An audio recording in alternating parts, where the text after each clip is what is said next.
Mēs esam saņēmuši pirmo piegājienu no kopējā transporta līdzekļu skaita, kas ir paredzēts valsts policijai no jaunā iepirkuma, jaunās līdzīgas mašīnas.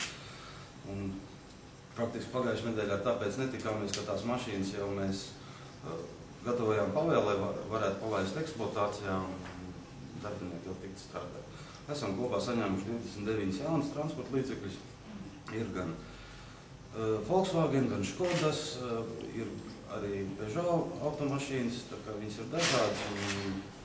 Iecirkņu inspektoriem ir iedotas Volkswagen Tiguan trafarētas automašīnas, ir arī netrafarētas, un dežūru daļām ir iedotas.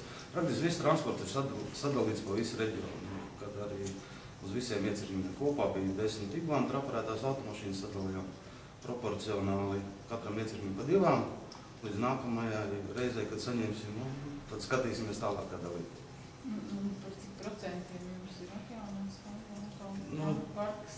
Procentuāli mums, es neesmu rēķinājis procentuāli, bet uz doto brīdi ir tā, ka transports ir tik daudz, lai mēs varētu turpināt pildīt savas funkcijas. Un gaidām vēl papildus, kad jau būs vēl vairāk transports un tad arī pārdalīsim. Iecirkņu inspektora atkal tiks vairāk pie automašīnām, arī krimināla policijā ir sadalīts transporta līdzekļi. Kad dotajā brīdī darbs nav apstājies nevienu brīdi, ir tā, ka satiksmes uzraudzības rotai ir dotajā brīdī jāpastrādā kādu laiku ar vecajiem transporta līdzekļiem, kas mums ir palikuši no iepriekšējiem gadiem, un pie jauniem ir tikuši kārtības policijas iecirkņu inspektori un krimināla policija. Un cik jums vēl paredzēts, ka jūs varētu saņemt? Precīzi skaits mums vēl dotajā brīdī nav zināms. Gaidām turpmākos valsts policijas pavēli, un tad arī zināsim precīzi skaitu. Un tas viss ir sadalīts Kurzemes reģionā? Viss jaunais transports ir sadalīts Kurzemes reģionā. Pārvaldes ietvaros pa visiem 5 iecirkņiem, arī krimināla policijas birojām.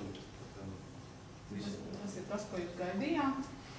Protams, ko gaidījām, tas tā...